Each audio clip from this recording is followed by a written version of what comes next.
Hello friends, welcome to SB teaching tuber. देखिए, UP TET के हिंदी का ये 2011 का क्वेश्चन पेपर है। ठीक है, ये पेपर 2 है। इसके पहले हमने पेपर 1 का भी सारा करा रखा है। ये पेपर 2 का है। ठीक है, पेपर 2 का हम 2011 से स्टार्ट कर रहे हैं। इसके बाद 2013 का सॉल्व करेंगे। ठीक है, जैसा कि आपको पता है इस चैनल पे सारे प्रीवियस क्वेश्चन पेपर कराए जाते हैं। ठीक है, देखिए, हिंदी का जो पेपर होता है ये पेपर 1 और पेपर 2 के लिए लगभग सेम होता है, क्योंकि व्याकरण से जो भी क्वेश्चन आपके समास, तत्भव, तत्सम, इन सब से जो भी क्वेश्चन पूछे जाने हैं वही सेम आपका, व्याकरण तो चेंज होना नहीं है। पेपर 2 में भी वही पूछा जाता है। ठीक है, तो सिलेबस बिल्कुल भी सेम नहीं है पेपर 1 और 2 का हिंदी का। ठीक है, लैंग्वेज का ये सबके लिए अनिवार्य होता है, हिंदी लैंग्वेज फर्स्ट। तो ये हिंदी का पेपर है, पेपर सेकेंड है। क्वेश्चन पढ़िएगा, क्लास को करेंगे स्टार्ट। ठीक है, पहला क्वेश्चन आपसे पूछा गया है। देखिए, महादेव का पर्यायवाची शब्द चुनना है आपको। ठीक है, महादेव का पर्यायवाची शब्द क्या है बताना है। गरुड़ध्वज है, नारायण है, या चंद्रशेखर है, या विश्वम्बर है। देखिए, महादेव का जो पर्यायवाची होगा वो चंद्रशेखर होगा। बाकी ये गरुड़ध्वज, नारायण और ये विश्वम्बर, ये तीनों आपके विष्णु के पर्यायवाची हैं। ठीक है, आपसे महादेव का पूछा हुआ था तो इसका सी ऑप्शन जो है वो करेक्ट हो जाएगा। ठीक, बाकी ये सारे जो भी दिए हुए हैं ये सारे विष्णु के पर्यायवाची हैं। ठीक है, तो पर्यायवाची, विलोम, समास, ये सब आपसे पेपर 1 में भी पूछे जाने हैं और पेपर 2 में भी पूछे जाने हैं। तो लैंग्वेज का जो सेक्शन होता है वो लगभग पेपर 1 और 2 का सेम होता है। ठीक है, क्वेश्चन नंबर 32 पढ़िएगा। 32 में कहा जा रहा है, निम्नलिखित शब्द का समास बताइए। यथाशीघ्र में कौन सा समास है आपको बताना है। देखिए, यथाशीघ्र, यथा, बहुत सारे शब्द होते हैं, आगे यथा लगा होता है ना, तो ये जो पूर्व पद होता है ये क्या होता है, यथा जो है ये पूर्व पद प्रधान होता है, और जो ये लास्ट वाला पद होता है ये क्या होता है, गौड़ होता है। ठीक है, तो यथा जो है ये चेंज नहीं होता है, यथा शीघ्र, यथा संभव, ऐसा कुछ होता है ना। तो ये इसमें क्या है, इसमें कौन सा समास होगा, इसमें अव्ययी भाव समास होगा। ठीक है, द्वंद्व समास तो इसमें है नहीं, तत्पुरुष भी नहीं है, कर्मधारय भी नहीं है, तो यथा शीघ्र में अव्ययी भाव समास होगा। पहला ऑप्शन आपका करेक्ट हो जाएगा। ठीक, 33 पढ़िएगा। महात्मा गांधी में अमूल्य गुण थे। उपयुक्त वाक्य में अमूल शब्द क्या है आपको बताना है। बिल्कुल आसान सा क्वेश्चन है। अमूल्य शब्द क्या है। देखिए, महात्मा गांधी में गुण थे, क्या बता रहा है ये, महात्मा गांधी की विशेषता बता रहा है ना। तो जो संज्ञा और सर्वनाम की विशेषता बताता है वो क्या कहलाता है, विशेषण कहलाता है ना। तो पहला ऑप्शन आपका करेक्ट हो जाएगा। ठीक, जो संज्ञा और सर्वनाम की विशेषता बताता है वो क्या कहलाता है, विशेषण कहलाता है। पहला ऑप्शन आपका करेक्ट हो जाएगा। क्वेश्चन नंबर 34 पढ़िएगा। 34 में कहा जा रहा है, निम्नलिखित वाक्यों में क्रिया विशेषण युक्त वाक्य कौन सा है आपको बताना है। क्रिया विशेषण युक्त कौन सा है। क्रिया विशेषण क्या होता है, जो क्रिया की विशेषता बतलाता है वही आपका क्रिया विशेषण होता है ना। तो क्रिया विशेषण बताना है। देखिए, मैं कल नहीं जाऊंगा, यह फूल सुंदर है, आज हम स्कूल जाएंगे, हवा धीरे धीरे बह रही है। तो देखिए, क्रिया विशेषण युक्त इसमें सी ऑप्शन में देखिए, हवा धीरे धीरे बह रही है। अगर आप हवा हटा दोगे तो देखिए धीरे धीरे बह रही है, क्या बह रही है नहीं समझ में आ रहा ना। पहला ऑप्शन देखिए, मैं हटा दोगे तब भी समझ में आ रहा है, कल नहीं जाऊंगा, है ना। यहाँ पे यह हटाओ, फूल सुंदर है, आज हटा दोगे तो हम स्कूल जाएंगे, लेकिन यहाँ हवा हटा दोगे तो धीरे धीरे बह रही है। तो ये विशेषण युक्त है, सी ऑप्शन। ठीक है, ये आपका करेक्ट हो जाएगा। 35 पढ़िएगा। 35 में कहा जा रहा है, निम्नलिखित में योग रूढ़ शब्द आपको बताना है। योग रूढ़ शब्द क्या होते हैं, जो दो शब्दों के योग से मिलते हैं। ठीक है, और जो तीसरा वर्ड आपका मिलता है वो देखिए दूसरे की विशेषता वजह से। इसमें चक्र पाड़ी दिया हुआ है, तो चक्र प्लस जो है वो पाड़ी होता है। चक्र पाड़ी मतलब जो सिरों पर चक्र धारण करने वाले, अर्थात कौन से, विष्णु आपके हो जाएंगे। तो ये आपका योग रूढ़ शब्द होता है। ठीक है, ये बी ऑप्शन करेक्ट हो जाएगा। बाकी और कोई है नहीं। पीला, दूध वाला, दूध वाला ये यौगिक शब्द है, केवल दो शब्दों के युग से बना हुआ, ये कोई तीसरा अर्थ आपका नहीं दे रहा है, तो ये यौगिक शब्द होता है। और योग रूढ़ शब्द ये चक्र पाड़ी हो जाएगा। नैन तो आपका है नहीं, है ना, तो बी ऑप्शन आपका करेक्ट हो जाएगा। क्वेश्चन नंबर 36 पढ़िएगा। 36 में कहा जा रहा है, जगन्नाथ किस संधि का उदाहरण है बताइए। जगन्नाथ किस संधि का उदाहरण है। तो जगन्नाथ को जब आप तोड़ोगे तो क्या होगा, जगन्नाथ, तो क्या होगा, जगत प्लस नाथ हो जाएगा, इज इक्वल टू क्या होगा, जगन्नाथ, जगत प्लस नाथ। ठीक है, ये ता जो है ये अपने 5वें वर्ड में जाएगा, तो ता जाएगा तो ये हो जाएगा ना में कन्वर्ट हो जाएगा, तो यहाँ पे क्या हो जाएगा, जगन्नाथ हो जाएगा। ठीक, जगत प्लस नाथ इज इक्वल टू जगन्नाथ। तो इसमें कौन सी संधि है, व्यंजन संधि है, दीर्घ संधि है, यड़ संधि है, या विसर्ग संधि है। तो इसमें व्यंजन संधि है। ठीक है, पहला ऑप्शन आपका करेक्ट हो जाएगा। 37 पढ़िएगा। 37 में कहा जा रहा है कि मोर का तत्सम शब्द क्या होगा। तत्सम शब्द वे शब्द होते हैं जो संस्कृत में जैसे यूज होते हैं वैसे आपके हिंदी में यूज होने लगते हैं, तो वही आपका क्या होता है, तत्सम शब्द होता है। ठीक है, तो इसमें से तत्सम शब्द क्या है? मयूर देखिए जैसे संस्कृत में यूज होता है वैसे ही आपका हिंदी में यूज होता है। तो ये मयूर जो है ये आपका तत्सम शब्द है मोर का। ठीक है, क्वेश्चन नंबर 38 पढ़िएगा। निम्नलिखित शब्द में उपसर्ग चुनना है आपको। उपसर्ग बताइए कौन सा होगा? उपसर्ग क्या होता है? जो आगे लगता है आपका। अभिशाप में कौन सा उपसर्ग होगा? अभी होगा, है ना। तो फोर्थ करेक्ट आंसर होगा अभी प्लस साप इज इक्वल टू अभिशाप। तो यहाँ उपसर्ग कौन सा है? अभी उपसर्ग है। ठीक है, समझ आ रहा है ना। बिल्कुल आसान आसान सा क्वेश्चन आया हुआ है 2011 में। इससे टफ 2013 का पेपर है। 39 में देखिए कहा जा रहा है वर्तनी के अनुसार शुद्ध रूप का चयन करना है। तो शुद्ध वाक्य आपको बताना है। आपने ईर्ष्या ईर्ष्या पढ़ा होगा, कैसे लिखा जाता है ईर्ष्या? पहला ही ऑप्शन आपका करेक्ट हो जाएगा। ठीक, वर्तनी शुद्ध करना था, मतलब शुद्ध शब्द आपको बताना था कौन सा है। 40 में कहा जा रहा है चंद्रमा का पर्यायवाची शब्द चुनिए। तो देखिए यूपी टेट का पेपर है, थोड़ा कंटेंट से आता है, थोड़ा आपको पढ़ना पड़ेगा, बिना पढ़े तो नहीं होगा। ठीक, पढ़ना आपको पड़ेगा। चंद्रमा का पर्यायवाची शब्द चुनना है। तो चंद्रमा का पर्यायवाची क्या होगा? निशाकर होता है। ठीक है, चंद्रमा का पर्यायवाची निशाकर होगा। पहला ऑप्शन आपका करेक्ट हो जाएगा। सेकंड जो निशाचर लिखा हुआ ये राक्षस का पर्यायवाची होता है। कृषाणु ये अग्नि का होता है। ठीक है, ये अग्नि का होता है, ये आपका निशाचर ये राक्षस का होता है। ये चंद्रमा का पर्यायवाची पहला ऑप्शन आपका करेक्ट हो जाएगा। तरण ये भी नहीं होगा। ठीक, क्वेश्चन नंबर 41 पढ़िएगा। 41 में कहा जा रहा है लोगों ने शोरगुल करके डाकुओं को भगाया। उपर्युक्त वाक्य में कारक आपको बताना है। कारक कितने होते हैं? जो आपने पढ़ते हो ना, कर्ता ने कर्म को करण से, संप्रदान के लिए पदान से अलग, संबंध का की के, पढ़ते हो ना, यही है। तो इसमें बताना कौन सा कारक है, बताइएगा इसमें कौन सा कारक है। देखिए कर्ता कारक, कर्म कारक है, या करण कारक है, या संप्रदान कारक है। तो देखिए कर्ता ने कर्म को, जहां आपको दिख जाए लास्ट में को भगाया, है ना, को भगाया, को बुलाया, को सुलाया, को जगाया, तो जहां आपको ऐसे दिखेगा वहां पे क्या होता है? कर्म कारक होता है ना। पढ़िए कर्ता ने कर्म को। ठीक है, तो कर्म को, तो यहाँ पे कर्म कारक होगा, डी आंसर हो जाएगा। ठीक है, बाकी सारे ऑप्शन आपके गलत हो जाएंगे। नेक्स्ट 42 पढ़िएगा। घुड़सवार शब्द में निम्न में से क्या है आपको बताना है। बताइए घुड़सवार क्या है? देखिए यौगिक और योग रूढ़ से दो क्वेश्चन आपसे पूछे गए, एक तो योग रूढ़ से और एक यौगिक। यहाँ घुड़सवार शब्द में बताना है क्या है। देखिए घुड़सवार दो शब्दों से मिलकर बना है, घुड़ प्लस सवार। तो जो दो शब्दों के योग से मिलता है वो आपका होता है यौगिक। ठीक है, सी ऑप्शन आपका करेक्ट हो जाएगा। बी में जो है ये बी आपका योग रूढ़, ये तो गलत हो जाएगा। योग रूढ़ ये तीसरा अर्थ दे नहीं रहा, भी इससे क्वेश्चन पूछा गया। निरर्थक शब्द जो है नहीं, रूढ़ शब्द भी नहीं है। ठीक है, रूढ़ शब्द को आप तोड़ोगे तो ये शब्द वर्ड में टूटता है। जैसे कमल हो गया ना, कमल तो इसको आप तोड़ नहीं सकते शब्दों में, ये टूटेगा तो का मा ला में टूटेगा, ये आपका रूढ़ शब्द होता है। ठीक है, यौगिक रूढ़ तो एक क्वेश्चन आया था, आपने सॉल्व भी किया, ये आपका यौगिक शब्द है। ठीक है, 43 पढ़िएगा। 43 में कहा जा रहा है अजायब घर क्या है आपको बताना है। अजायब घर, देखिए अजायब घर दो शब्दों के मेल से बना हुआ है। पहला आपका दिया है अजायब घर, अजायब प्लस घर दो शब्दों से मिला है, लेकिन ये दो अलग अलग भाषाओं से जुड़कर बना हुआ है ना।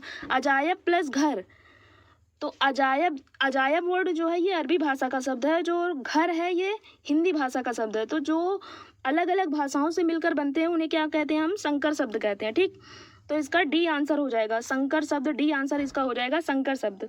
देसी शब्द तो है नहीं, विदेशी भी नहीं होगा, तत्सम भी नहीं होगा। ठीक, अजायब प्लस घर ये दो अलग अलग भाषाओं से मिलकर बना है, जिसे आप संकर शब्द कहते हो। डी इसका आंसर हो जाएगा। क्वेश्चन नंबर 44 पढ़िएगा।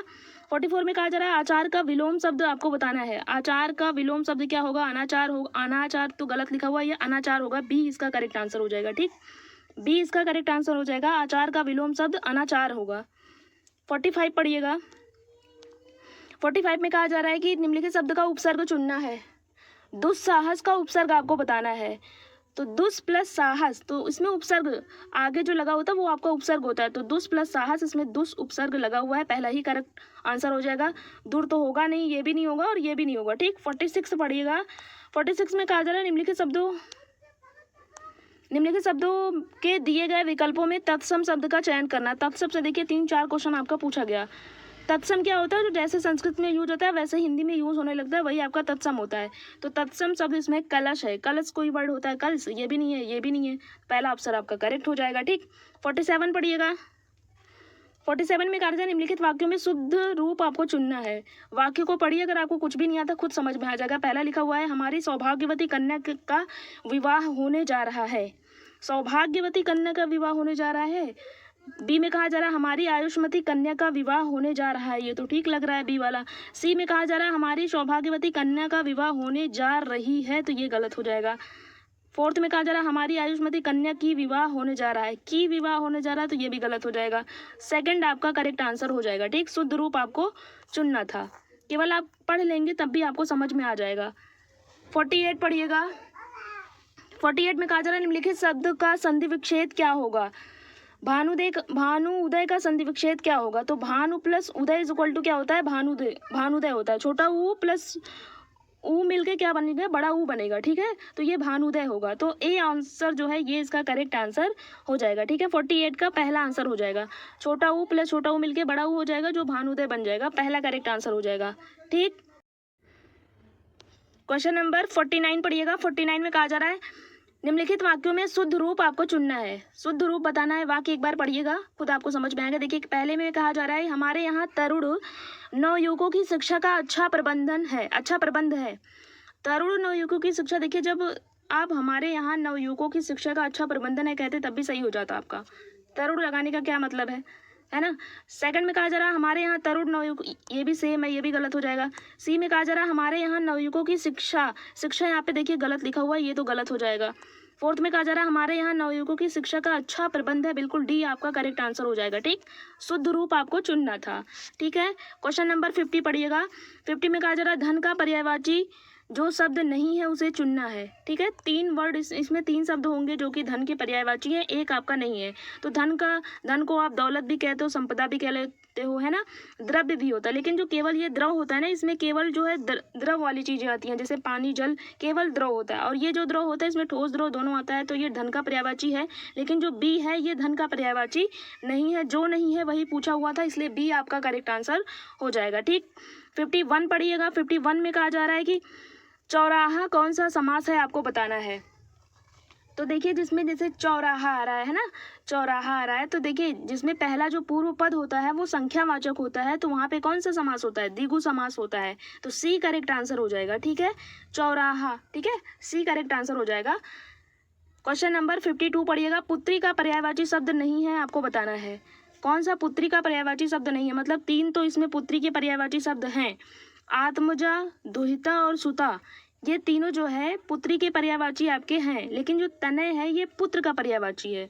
तो कौन सा नहीं है, यही आपसे पूछा हुआ था, इसलिए पहला आपका करेक्ट आंसर हो जाएगा। तनय जो है ये पुत्र का पर्यायवाची है। ठीक, क्वेश्चन नंबर 53 पढ़िएगा।